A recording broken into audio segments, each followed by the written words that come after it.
अक्सर जब भी हम शिव मंदिरों में जाते हैं तो देखते हैं कि लोग नंदी के कान में कुछ कहते हैं। लेकिन क्या कहते हैं? आखिर लोग ऐसा क्यों करते हैं? आइए जानते हैं। इसके पीछे मान्यता है कि भगवान शिव तपस्वी हैं और वे हमेशा समाधि में रहते हैं। ऐसे में उन तक हमारे मन की बात नहीं पहुंच पाती। इस स्थिति में नंदी ही हमारी मनोकामना शिव जी तक पहुंचाते हैं। इसी मान्यता के चलते लोग नंदी को अपनी मनोकामना कहते हैं। ऐसा कहा जाता है कि नंदी भगवान शिव का प्रिय है और भक्तों का विश्वास है कि नंदी ही उनका संदेश शिव जी तक पहुंचा सकते हैं। इसके अलावा एक पौराणिक कथा भी है।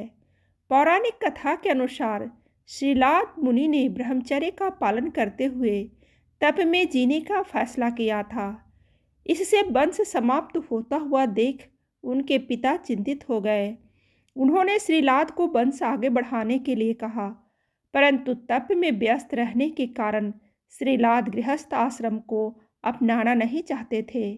इसलिए संतान की कामना के लिए उन्होंने भगवान शिव को तप से प्रसन्न कर जन्म और मृत्यु के बंधन से हीन पुत्र का वरदान मांगा। भगवान शिव श्रीलाद मुनि की कठोर तपस्या से खुश होकर श्रीलाद के पुत्र के रूप में प्रकट होने के वरदान दिया। कुछ समय बाद भूमि जोतते वक्त श्रीलाद को एक बालक मिला जिसका नाम उन्होंने नंदी रखा। अब उसको बड़ा होते देख भगवान शंकर ने मित्र और वरुण नाम के 2 मुनि श्रीलाद के आश्रम में भेजे, जिन्होंने नंदी को देखकर भविष्यवाणी की कि नंदी अल्पायु है। अब जब नंदी को यह मालूम हुआ तो वो महादेव की आराधना से मृत्यु को जीतने के लिए वन में चला गया। वन में उसने शिव का ध्यान आरंभ किया। उसको देख भगवान शिव नंदी के तप से प्रसन्न हुए और वरदान दिया कि वत्स नंदी, तुम मृत्यु और भय से मुक्त अजर और अमर है। भगवान शंकर ने उमा की सम्मति से समस्त गणों, गणेश और वेदों के समक्ष गणों के अधिपति के रूप में नंदी का अभिषेक कराया। इस प्रकार नंदी नंदेश्वर हो गए।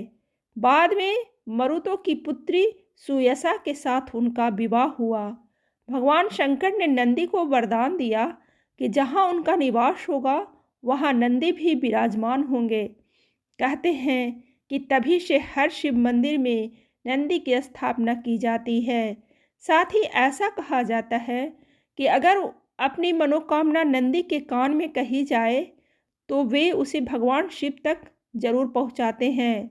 नंदी के कान में कही बात दूसरा नहीं सुने। जब आप नंदी के कान में कहते हैं तो यह ध्यान रखना महत्वपूर्ण है कि कोई भी आपकी बात नहीं सुनेगा।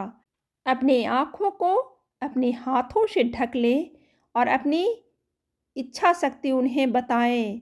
नंदी के कान में कभी भी गलत बात न बताएं। यदि ऐसा आप करते हैं तो शिव जी क्रोधित होंगे और आपकी इच्छा अधूरी रहेगी। याद रहे, आप नंदी के कान में कुछ कहें इससे पहले आपको नंदी की पूजा करनी होगी। इसके बाद नंदी के दाहिने कान में विश्वास के साथ अपनी इच्छा कहें। भगवान शिव आपकी इच्छा जरूर पूरी करेंगे।